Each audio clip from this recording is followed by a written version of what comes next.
as well as the secondary schools, for their efforts towards making this activity successful. While I am here, let me also say that there will be a midterm break and schools go on break, I'm advised, from Friday 27th October to Monday 30th October. Schools and Nevis will be closed on those days, and schools will reopen on Tuesday 31st October. This midterm break is a new concept. We used to just have Easter, summer, and Christmas, but now there's a short break, and so we go on break, as I've indicated, towards the end of October. Let me move to the critical Ministry of Health, Gender, and Social Empowerment. Following a critical incident training for public health professionals on Thursday, the 12th October, the Ministry of Health, in collaboration with the PAHO, Pan American Health Organization, conducted 3 days of crisis intervention training for first responders.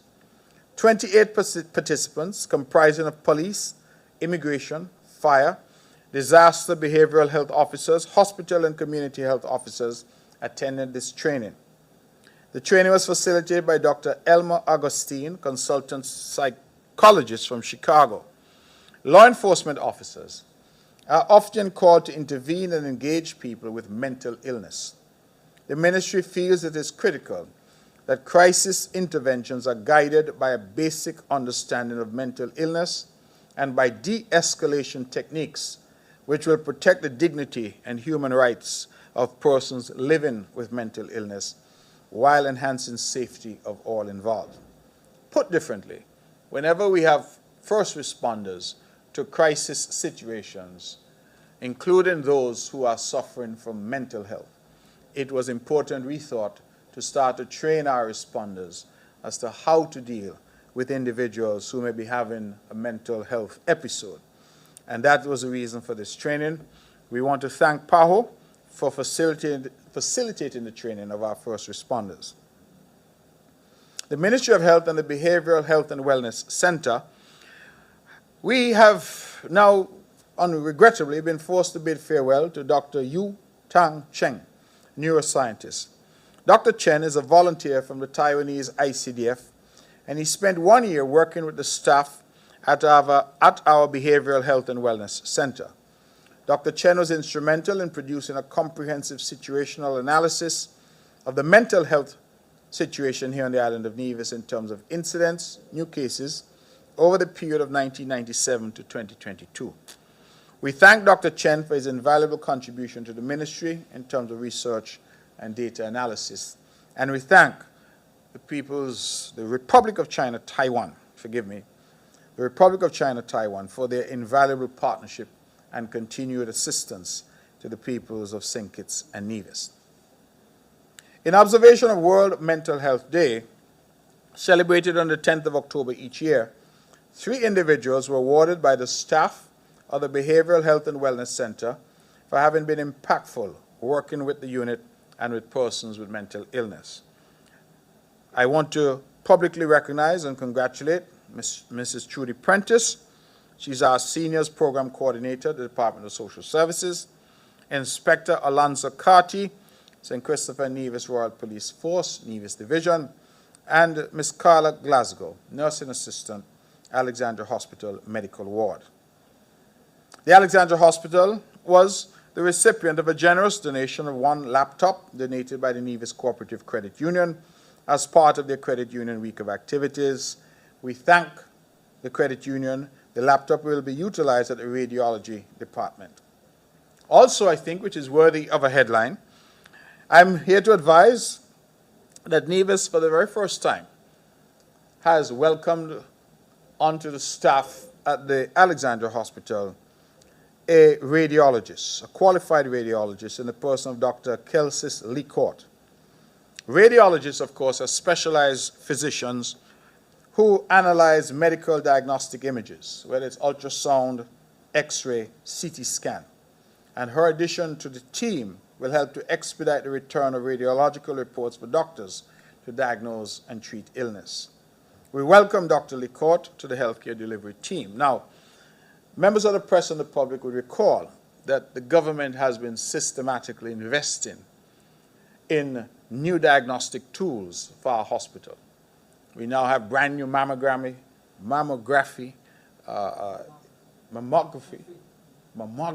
forgive me. See, I'm so happy that I have people here who understand these medical terminologies. Yes. We have that equipment now available to us. We have the CT scan now available to us. We have advanced X-ray equipment available to us. And as a consequence of that, we also have ultrasound and echocardiogram equipment available to us. And so the addition of a radiologist is welcomed because we now have at hospital on island someone who can read all of those images. Before, we used to have to send images to St. Kitts or send them elsewhere. So this now will speed up our ability to diagnose illness and assist our doctors in more quickly evaluating patients. I think that these are important steps forward for our healthcare system.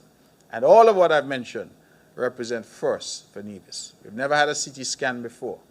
We've never had mammography services available at the hospital before. We have never had a radiologist resident with us and available to us before. All of these are advances that we're making in terms of our healthcare. And so we certainly welcome Dr. Lecourt. We think that this is a very important development for healthcare, not only in Nevis, but across the Federation. I reiterate to our brothers and sisters in St. Kitts that if they ever need these services of ultrasound, X-ray, CT scan, mammogram, that all of these services are now available to them as well at the Alexandria Hospital. And so the days of us having to go to St. Kitts for those services are now over. And our brothers and sisters from St. Kitts can feel comfortable coming to Nevis to access those services here on the island of Nevis. I believe these are important developments as we talk about national development in healthcare. And so I am very, very pleased at the level and extent to which we have been advancing in our healthcare delivery here on the island of Nevis and in the wider Federation. In celebrating the Day of the Girl Child, which is recognized on 11th October, the Gender Affairs Department presented the Girls of Excellence Award 2023 under the theme Invest in Girls' Rights, Our Leadership, Our Well-Being. The award is presented to the girl child in each primary and secondary school in Nevis who displays positive skills in leadership, exemplary attitude and behavior, commitment to personal excellence, and who participates in community building endeavors. These were the girls who were awarded. Elizabeth Pemberton Primary, in my constituency of St. John's, Decoy Libert. Cecil Brown Integrated in my constituency of St. John's, Jacoya Francis.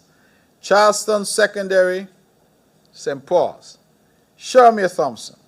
Nevis Academy. Where's Nevis Academy? St. John's? Yes. In my constituency. Emily Solomon. Maud Cross Prep in St. Paul's, Jaylin Nisbet. Montessori Academy. Zoe Gilbert. Gingerland Secondary, Belinda Subramani. Joycelyn Libert. Rayshancia Chapman. St. James Primary, Alana Atherton. Charleston Primary, Celine Gums. St. Thomas's Primary, Siaja Nisbet. And the VOJN Primary, Shakisia Hobson. Nevis International Secondary, Zion Harding. And Ivor Walters Primary, Kyla Williams. Forgive me, let me just get some water.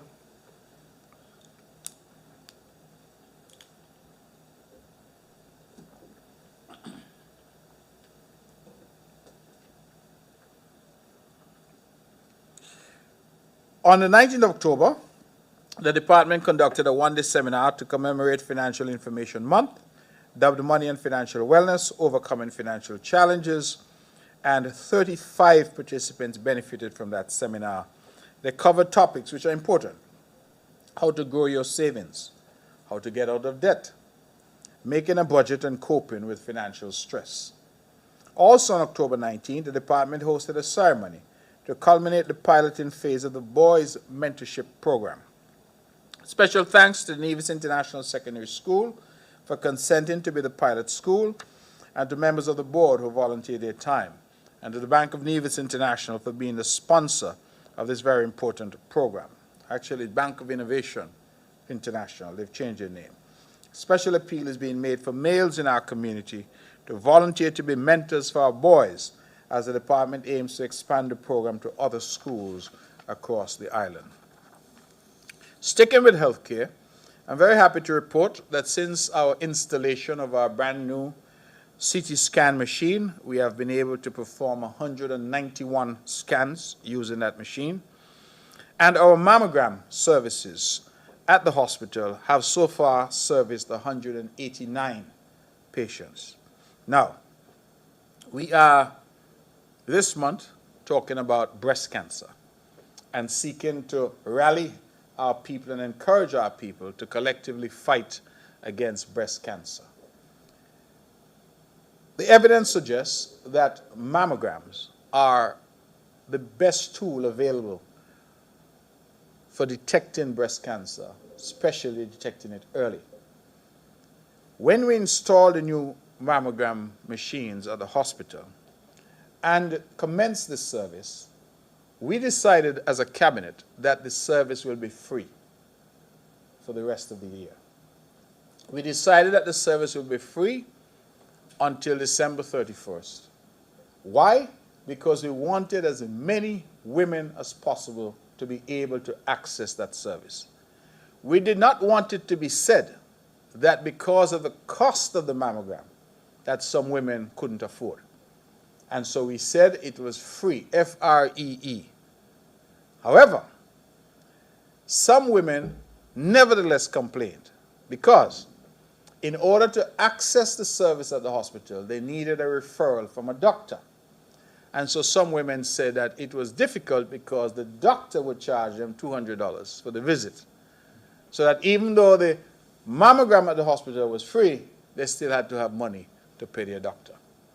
And so we have responded yet again. And what we have said to our women, and I hope that they're listening, if you're over 40 especially, it is recommended that you get a mammogram done at least once per year. And we have responded to that concern by now saying to our women that on Mondays at the Butler's Health Center, 9 a.m. to 11 a.m., Tuesdays at the Brownhill Health Center, 1 p.m. to 3 p.m., Wednesdays at the Gingerland Health Center and the Cotton Ground Health Center, 9 a.m. to 11 a.m., Thursdays at the Charlestown Health Center, 9 a.m. to 11 a.m., and Fridays at the Combermere Health Center, 9 a.m. to 11 a.m., there will be doctors there who can refer you to get that mammogram service at the hospital. So put differently, if you go to the clinics on those days, the doctors in attendance can give you a free referral to the free service at the hospital for your mammogram. I say this to say that we don't want anyone to have any excuses. Your health is in your hands. We want you to take advantage of what we're trying to do to have as many women as possible screened for breast cancer. Now, ladies and gentlemen, I want to make it very clear that come January morning 2024, we will now start to charge for the service at the hospital. We will charge the same rate as being charged in St. Kitts, which I believe is $300 for the service. So the same rate that is charged in St. Kitts, we will charge in Nevis, but the charge only starts on January 2024. Today is the 24th of it, is it? Of October 2023. So we have the rest of October, all of November, and all of December when the service in Nevis is free. So we're asking you please to go. For those who say that they cannot afford the doctor's fee, go to the health centers, and the doctor who is attending at the health center will give you a referral for free to then go to the hospital to get the mammogram service for free for the rest of this year. If you leave it, come January, you have to pay. And so I'm asking our people to go. Already, 189 persons have gone and benefited. So we are hopeful that by the end of the year, all of those who fall into that category of persons, women who are over 40, who are encouraged to get a mammogram, that they will go and avail themselves of this service. I want you all to see the deliberate efforts of the government. We bought the machinery and installed it. We hired a radiologist, somebody who could assess the film, the images. We then said the service is going to be free for the rest of 2023. And when we had the complaints from some that they could not afford the doctor, we said, you know what, go to the clinics. On those days that I have set out, where the doctors will be in attendance at the clinic and the doctors will provide you with a free referral for the free mammogram at the hospital. These are very deliberate steps and very deliberate actions that have been taken by this government to ensure that we take care of our health. None of what we do, ladies and gentlemen, is of any relevance if we can't maintain our health. Because without your health, there's nothing else. And so it is absolutely critical that we do what we can to protect our health, and the government is seeking to do its part. But we can't do it alone. Women out there don't just hear me and ignore me. Hear me and say this is an opportunity and take advantage of the opportunity. That's all that we can do, is to encourage you to take advantage of the opportunity. I don't know how much more I can say on that, except to say that the service will be free, and to reiterate, if you go to the Butler's Health Center on Monday morning, 9 to 11, you can get a free referral. The doctor will be in attendance.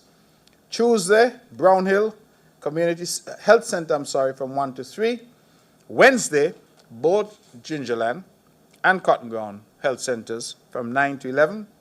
Thursday, from 9 to 11 at Charlestown Health Center, and Friday at the Combermere Health Center from 9 to 11 as well.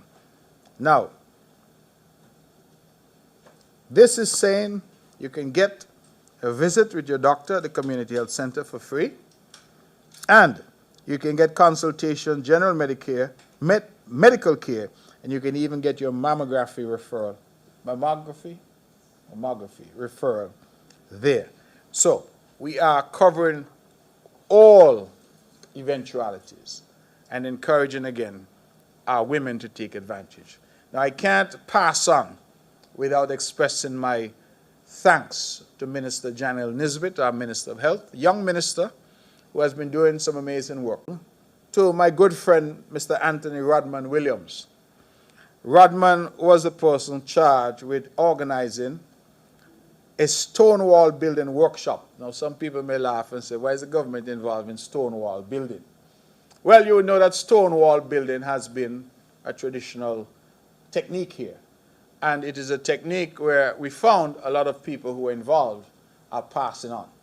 So we want that technique to continue, that age-old tradition of building stone walls. And so we have engaged Mr. Rodman Williams, Anthony Rodman Williams, and that workshop took place at the Pond Hill Community Center grounds on Saturday 7th, 14th, and 21st October. So we did it 3 Saturdays in a row, and he would have had the participants who learned the traditional craft of stone wall building. And of course, they looked at techniques of selecting, working with stones, proper foundation construction, creating sturdy and aesthetically pleasing stone walls, etc. So we're very happy that we were able to do that, and we will continue in that regard. The Department of Social Services Seniors Division received a donation of 6 tablets and 1 laptop from PAHO to assist with one of the priority goals of the division in 2023, which is to improve the technological skills of staff. They will teach, our staff will teach our seniors during our home visits and also at center meetings how to use basic tools like social media, how to access WhatsApp calls, Facebook, Zoom, how to make WhatsApp calls, etc., and of course, how to use Wi-Fi. Now, some of us, the younger ones, I don't know if I'm in that category, some of the younger ones, let me say us, some of the younger ones may say, well, that's natural. Everybody knows how to use WhatsApp and all of that. But reflect that a lot of our seniors would not have been exposed to that technology because it did not exist when they were young. So we are now, as a government, saying that we want our seniors to be just as in tune and in touch and use these tools. We also feel that it can be something that saves some money, because we know sometimes when you have WhatsApp and WhatsApp calls, etc., it comes at a low cost. than if you were to call direct. So for those who want to call England or call America, and they can do it via WhatsApp, it's a lot cheaper for them, or some other platform. So for a variety of reasons, we think it's important. It also, with Zoom, FaceTime, and all of those, it allows seniors to be in touch with their loved ones. So you want to see your grandchildren in England, your grandchildren in Germany, or wherever they may be, then you can do so via one of these apps. And so we are, as part of our whole process on this island of having our people live good lives, not just long lives, but good lives, having them be happy and content and in touch, we are sharing these social media tools with them and training them in that regard. My final update, members of the press, has to do with the Public Works Department. I am very pleased, and I'm sure the people of Bath Village are very pleased at the announcement that the Upper Bath Village Road is now completed. Work we will now focus on the cleanup activity along the entire stretch of the road and completing some additional minor works.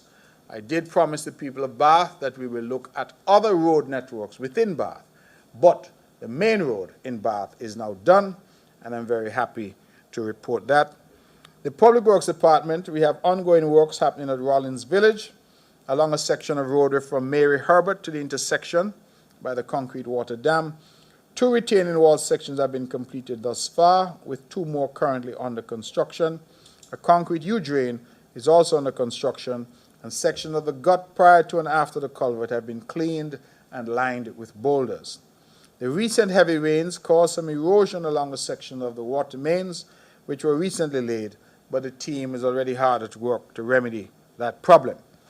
The department recently undertook demolition of the old culvert and installation of a new precast concrete culvert adjacent to the Octagon Bar and the Samuel Hunkins Drive. It was our very first precast culvert project of this size and scope. The project encountered a slight delay from projected completion time due to the passage of Tropical Storm Philippe. That was the one before Tammy. But due to the conditions on site, we did not attain the full depth planned for, and therefore the new culvert is a little higher elevation than the previous one. Our engineers, however, have come up with a new road design at the culvert location to ensure that there will be a smooth and safe transition over the culvert. Put differently, the road has been raised a little.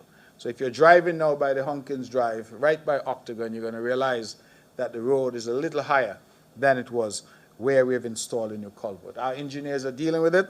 The traveling public will not be affected adversely. We have commenced the upgrade of road works from Potworks, the Anglican Church, cemetery leading down to the Medical University of the Americas, and when completed, that road will be furnished with an asphalt surface. Purpose for that road is that the Medical University of the Americas is clearly a very important employer and a very important part of our economy in the St. James area. And that road for a long time has been very dusty. When it rains, it's very muddy. And so we try to create an aesthetically improved experience for them. I am pleased to say that they are currently on island, principals from that establishment, and they will lead a large delegation in early December as we now work with them to increase the student enrollment at the Medical University. So we look forward very much to that and to see that university expanding exponentially in the years to come. Roadworks are still happening at Butler's. We are at a grading stage at the Upper Village Road, and that should be done in the next fortnight. Works will also now be focused on completing the tie-ins to the intersection of the Island Main Road, and thereafter the final asphalt layer will be placed on the village roads. Ladies and gentlemen, that is the sum total of the updates that I have. I will take whatever questions the press has for me, and thank you again for listening. Good morning, Mr. Premier. Good morning. What's Elke Hewlett, Department of Information, sorry. What's the outlook on the local job market? And considering the damage we're seeing in the islands just from heavy rain and strong winds, does the NIA have any contingency or disaster fund or similar instrument in place to cover storm damage? Thanks. Ms. Hewlett, thank you very much for your question. Second question is easy for me. The answer is no. Do we have a special fund, a disaster management? No, we don't. But what we try to do each year is, as we budget, we put into those budgets some level of flexibility, because we understand that we try our very best to plan for the worst case scenario. The truth is that none of these islands in the Caribbean, no matter how wealthy they are, and all of us are less than wealthy, can properly budget for a direct hit from a major storm. A major storm, as we saw in the case of Dominica, Antigua, and Barbuda with Maria and Irma and those storms, can literally wipe out all the infrastructure in a country. Infrastructure costs millions, in some cases tens of millions of dollars to replace. And so it is a situation where, and I know sometimes it sounds odd for persons listening, but we're really at the mercy of God in these times, because all we can do is pray. No matter how much we say we are prepared, the reality is that if a storm were to hit with its full force and ferocity, we are in trouble. It's as simple as that. A storm coming over Nevis can destroy our airport, it can destroy our seaports, it can destroy our hotel stock, it can do all of that. One storm, few hours. That is why the region has been speaking, and Prime Minister Motley of Barbados has led that charge to say to the world that we need a new approach to how we look at vulnerable countries such as ours. Because these islands, these countries in the Caribbean, cannot deal with the risks associated with these types of storms on their own.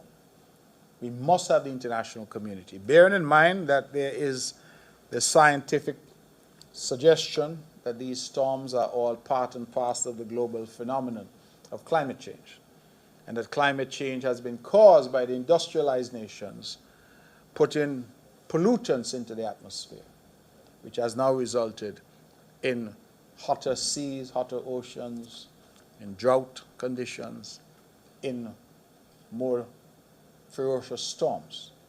And so we are in a very real way. I remember saying at the United Nations some years ago that we were being asked to cash a check we did not write, because somebody else has done the damage. The Caribbean, the Pacific, small island nations are the ones paying the price. So we find ourselves on the front line of a battle that we didn't start, a battle to which we have not contributed, but a battle nevertheless that is at our shores.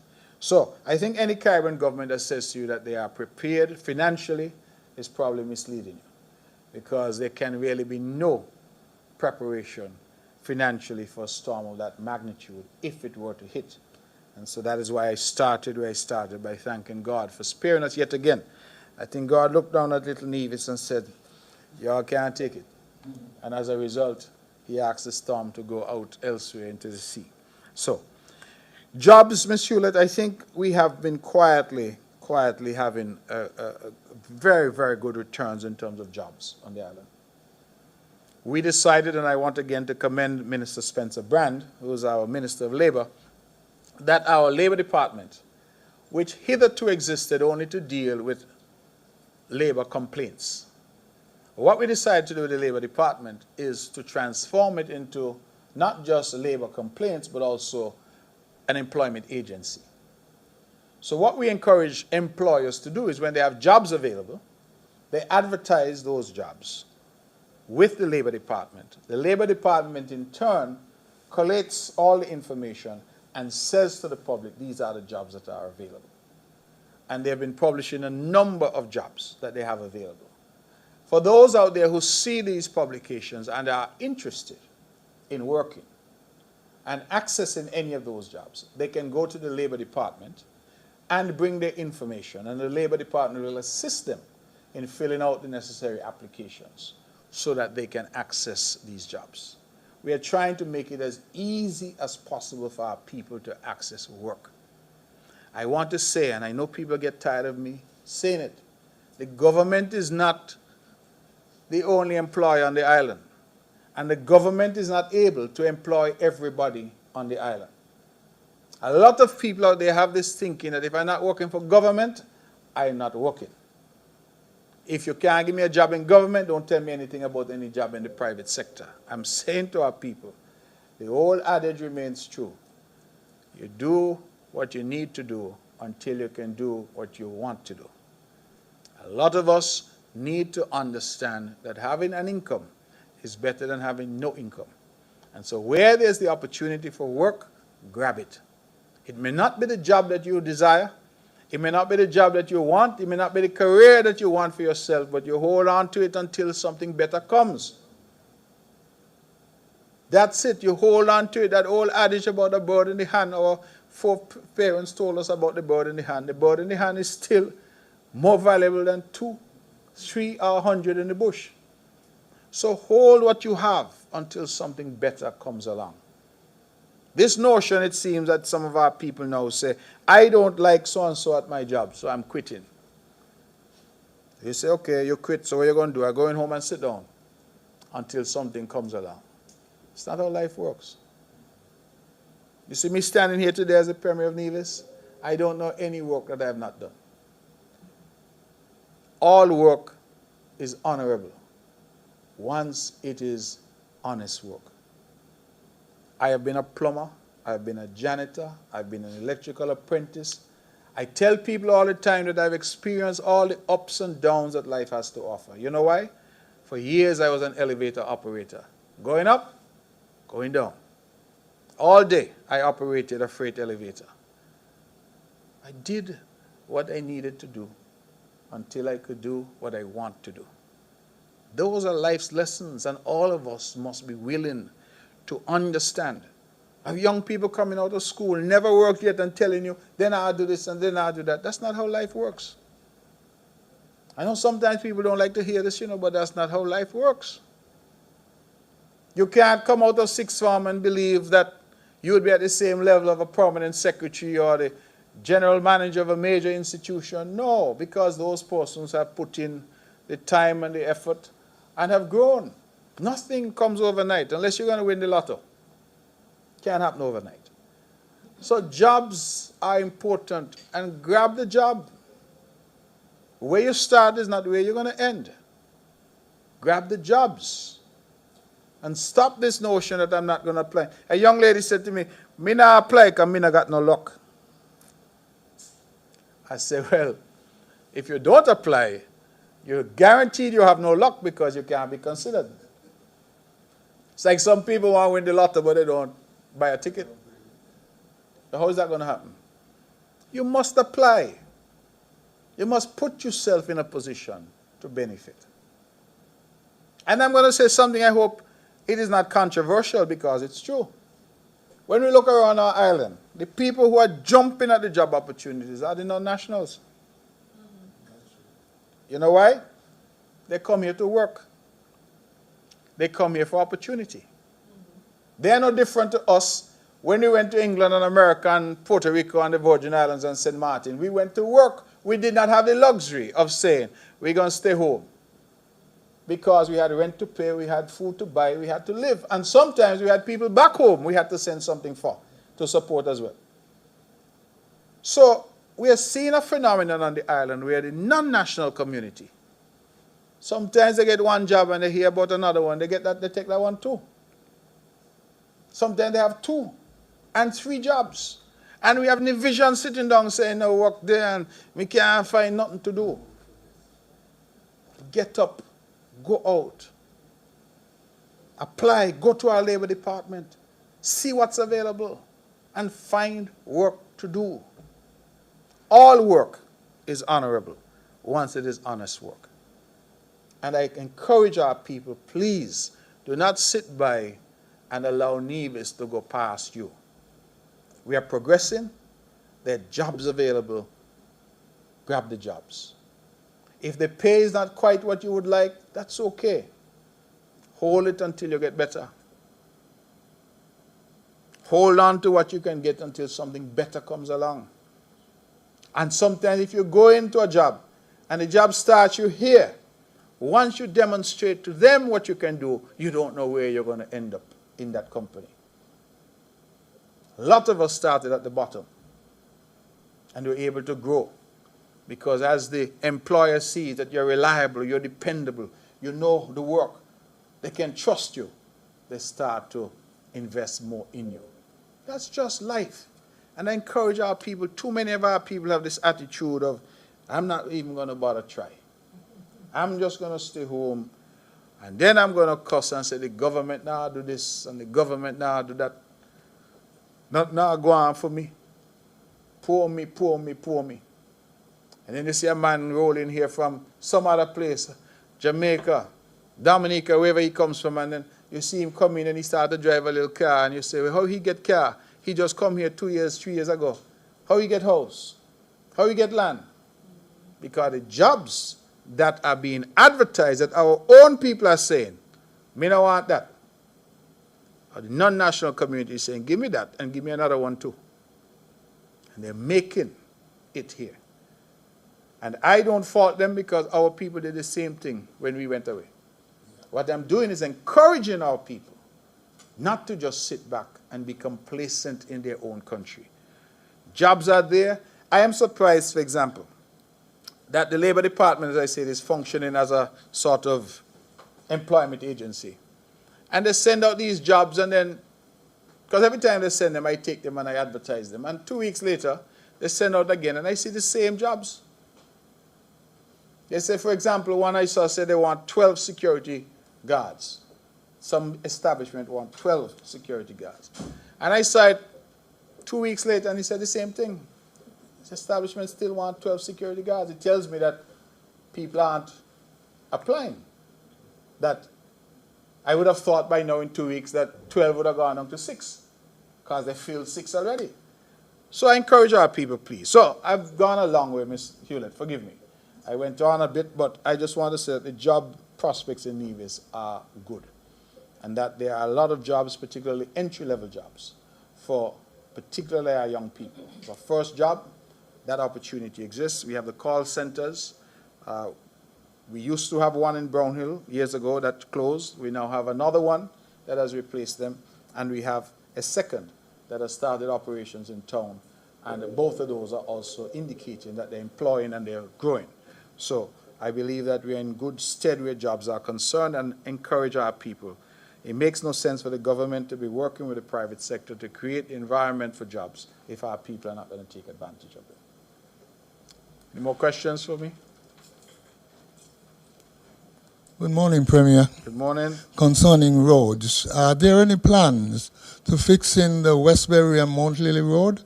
It's in a very bad condition, and we need something done towards it. The opposition was campaigning, if they win, that they will fix that road first.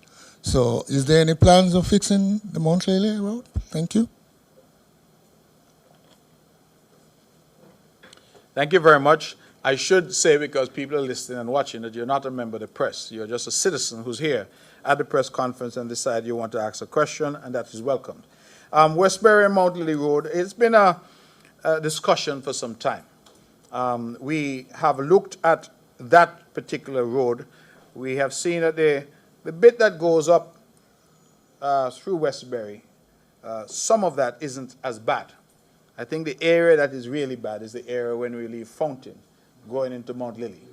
And that area will require some engineering as well, because, you know, there's some guts and ravines that have to be traversed.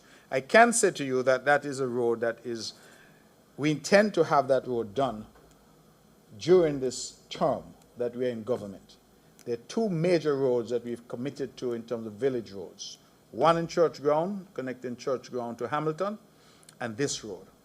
We also hope, of course, as a much larger project, to have the ring road along the southern coast of the island done. But that road along the southern coast is of a different quality, because that is a major project. These are big projects as well, but this one, Westbury Mount Lily Road, particularly the area from Fountain to Mount Lily, right? That area in particular, we are aware, and that is something that we have on the cards.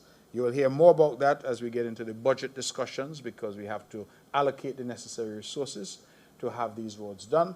But that road and the Church Ground Road are 2 that are on our cards to have done. You would realize that this year, so we concentrated a lot on finishing Bath because we had started that. Butlers, we are now finishing that. And then we had done some work on the Island Main Road. And now we're doing road on the bypass road here, which we hope to be finished soon. So once those are done, we're approaching the end of the year. We're now looking at what we're going to do in the coming year. And so this is on the cards as well as church ground. So I can give that commitment that you'll hear more about that as we look at the budget and see where we can find the resources to be allocated to have that done. Thank you very much. You're most welcome. My name is Cecile Daniel. and- Welcome, Ms. Daniel. Yes, thank you. I wanted to know, what was the outcome of Dr. Ju's visit to St. Vincent regarding the management of Schedule 1 drugs, which is to alleviate pain?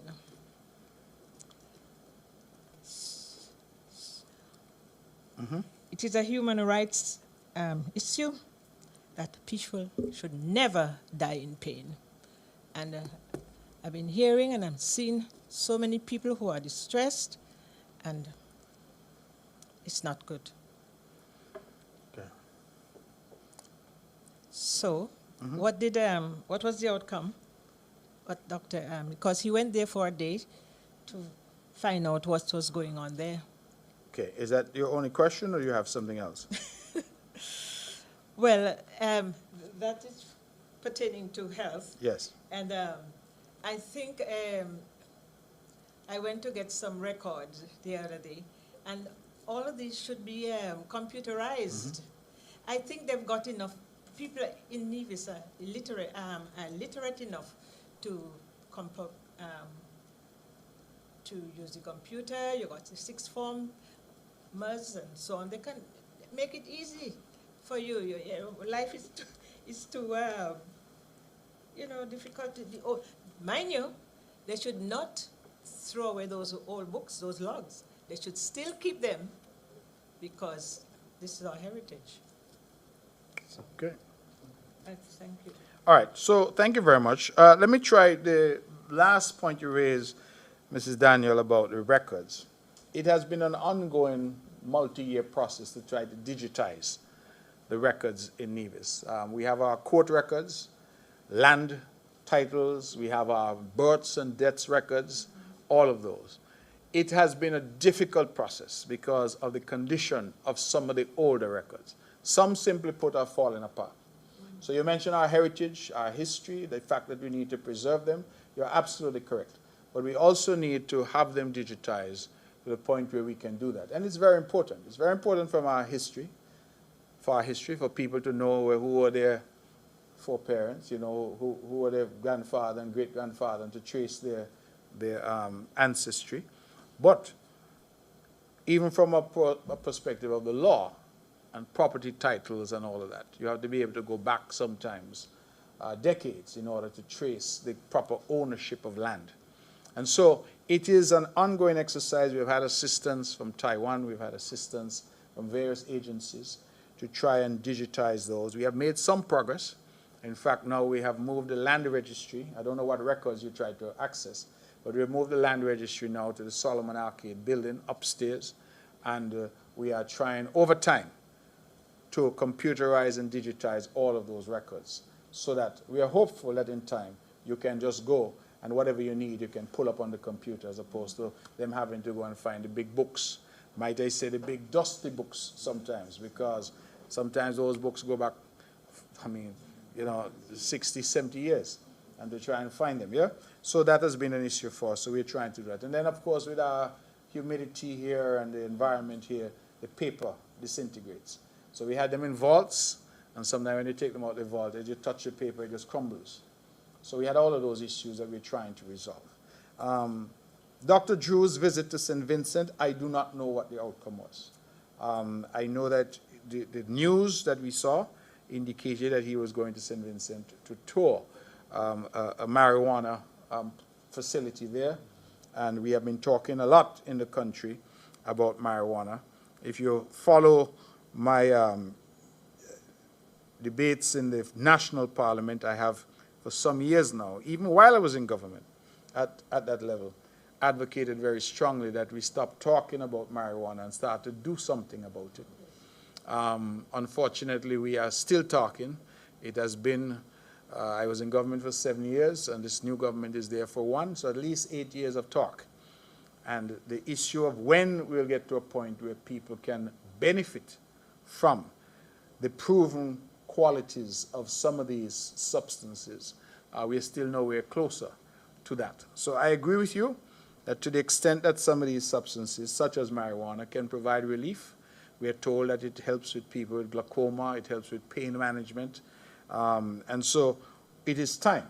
Now, we have passed legislation to say that we can use marijuana for medicinal, now for religious purposes, but we have not built out the infrastructure around it. There's one thing to say you can do this. It's a different thing altogether now to build out the infrastructure, to allow people to engage in the business of it, to allow doctors to prescribe it, and when the doctor prescribes it, to be able to go to the pharmacy and get what the doctor has prescribed. So all of those have still to be worked out. And so I hear you, and I'm pretty sure that the Prime Minister and his team are listening as well. These are things that need to be addressed. I believe that the time for action is now. The time for talk is over. Any more questions for me, young lady? Yes, because I am. I'm sorry. Sorry. Right. Yep. Good morning, Premier Brantley. Good morning. Donella Thompson of On Radio. Yes. Following the passage of Hurricane Tammy, there were some damages reported, mainly due to flooding and debris left in the roads. Has work commenced to remove the debris from the streets? And also, can there be more frequent drain washings to avoid debris in the roads after natural disasters? The Ministry of Tourism in St. Kitts has stated its intentions to place special attention to the increase in accommodation capacity, especially after the increase in airlift at the RLB airport. Do you think that Nevis has the accommodation capacity to host a possible increase in tourists? And if so, are there any plans to increase the current capacity? Can you provide an update on Bear Rock Consulting following an announcement a few months ago about the NIA's involvement? And can you, if you are at liberty, provide an update in relation to the status of Nisbet's plantation? So the Bear Rock Consulting? Yes, that's correct. I'm not familiar with Bear Rock Consulting. B-A-R-E? BEAR. B-E. I'm not sure. Bear Rock Consulting doesn't ring a bell for me. I wonder, is that the water? Yes, that Oh, bead. Bead Rock. Okay. Oh, beadrock. Okay. All right. Okay. All right. Good. All right. I have your questions now then. I think the bead consulting on the issue of water, those are ongoing discussions. We, of course, have spent some money to map where we want to drill. We have said that we want to do some additional drilling to provide additional water.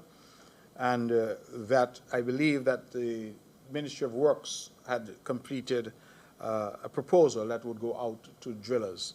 I do not have an update as to whether they have had responses yet. Beadrock is an option for us, but as I said before, we had already invested considerable sums with them, and we did not get what we paid for. And so we are in some dispute with Bede at the moment, but we are hoping that that can be resolved because they're in St. Kitts now. We're doing drilling over in St. Kitts. So I'm hopeful that we can get past that and get what we all need here in Nevis, which is additional water. The Nizzle plantation, I don't have an update for you. That's a private matter being dealt with, I'm told, through the courts. So I'm optimistic that they'll be able to deal with that. You mentioned about accommodation capacity with new flights, and I was a little confused because you also mentioned RLB. I know St. Kitts has made some announcement about expanding their terminal facilities on St. Kitts. I wasn't sure when you said accommodation, you meant accommodating people coming in on the flight at the terminal, or you meant new hotels. Well, all right. If it's new hotels, I'm not aware of any new hotels that are on offer on St. Kitts. Certainly on Nevis, I have said publicly that I'm not prepared to make any announcements because I feel announcements in the past have not borne any fruit. We have announced successive governments, scores of hotels that have not materialized. I met with one group who came here, I think about a month ago, indicating that they're now ready to proceed, and I frankly told them that it is time for them to either proceed or get lost. Because I was tired of this constant meeting, constant talk. That particular group had announced the hotel on the 9th of January 2017. We are now in 2023. And they've come back to say they're not ready. So I tell them, well, if you're ready, start. And then go and tell the public that you've started. But I am not prepared to go and make any announcements anymore. Because if I stand up here and tell you, yes, we're getting this hotel, I assure you, if you don't come by next year, the opposition said I lied to the people of Nevis. So I've decided that my best approach is the government does what the government does, provides the environment, provides the support that a lot of these investors say they need, and then we leave it to them to deliver. So I'm optimistic even on that particular project. They say that they've moved the site of the project. They want to proceed. So I've said to them, you have our blessings, but I won't be the one making the announcements. I'll leave that to you. The roads, yes, we have already started our work. The assessment, the teams were out all day yesterday assessing what needs to be done. And so in the communities, we're asking people to be patient with us. We will start to do that. But I also encourage the communities who can help themselves. Because if you have a few pebbles in the road in front of you, go out and take a shovel and move them aside as well. I mean, we used to do that all the time. It wasn't an issue. Nowadays, you know, I don't know if I ever shared a joke with members of the press, but some fella called me after a storm some years ago and said, a kusha tree. We call it kusha, a acacia. A kusha tree fall down in front of his door, and he needed me to send somebody to move it. So I tell him, well, you don't have a cutlass? He said, yeah, he could chop it up, but who gonna pay him? I said, well, stay inside your house. And he got very upset with me. I said, but if a kusha tree falling in front of your house, you have a cutlass, but you want either I send somebody to move it or pay you to move it, then stay in your house. I don't know, because I saw him after that, so I guess he got out of his house somehow. So our people need, you know, we used to have that spirit where something in the road, the storm just passed, people go with a cutlass, they clean up the area. Now people are calling, oh, government need to send somebody to do this, government need to. I'm just saying that we ourselves can help with some of these. Clearly the road is washed out, it needs to be fixed, that's government. But things like a few pebbles and stones in the road, we ourselves can try to assist. I'm encouraging our people to assist where they can, but the short answer is the teams are out already. Minister Brand, in fact, was due to travel on government business. I think he told me that he had abandoned the travel because he thought it more important to be here on the ground dealing with these issues, and so I commend him for that. The issue of clearing the guts is a very, very important point that you raise. We have tried over the period to keep them clear. In fact, some of what we have seen, because while the videos were going around about how ferocious the floods were, very few people commented that those waters were gone within a matter of a few hours. I was abroad, I landed, got into Nevis on Sunday, and by Sunday afternoon, with all the rain that we had in the morning, the roads were clear of water. That speaks to the level of which we have cleared guts and waterways. It also speaks to the level of engineering that has gone into our roads, particularly our new roads. That even though there's a flood of water, that water disappears in quick order because of how the roads and the drainage is now being constructed. So I really want to commend the team at Public Works, the engineers. There's a lot of engineering that goes into what we're doing now, and it shows in terms of how quickly water disappears. The reality is that the amount of rainfall we had in such a short period, anywhere you were in the world, there would have been some flooding. No matter how wealthy or experienced or technologically advanced, there would have been some flooding. But the fact that that flooding abated very quickly, and you look at the road infrastructure, other than, as you say, some debris, there wasn't a lot of damage to the road infrastructure. The road infrastructure held up very well, given the nature of the flooding. I think it speaks well to the quality of what is being done in Nevis, not only by the companies that we bring in from time to time, but also by our local public works department and our local engineers in terms of what they've done. So I commend them and say to you, Ms. Thompson, that we will continue to try to clear the guts and keep them clear, because we understand when storms come that those are tributaries that take the water to the sea and take pressure off the infrastructure on land. But we will continue to do our very best. Any other questions for me? Ms. Hewlett? Okay, Hewlett, this question is from WinFM. Can we get an update on the public-private partnership for the transformation of the Vance Amory International Airport? What is the name of the quantity surveyor company that was contracted in St. Kitts to do the survey of the Alexandra Hospital? How much money was paid for the service? And is there any action being taken against the company for not providing the service? I also have from SKN Newsline, which would be, I think, Mr. Batt. He asks, in the context of diversity, the Nevis economy, what other source markets for tourism can be targeted, and what would be the likely challenges in developing new markets? His second question, can you say how many CBI-related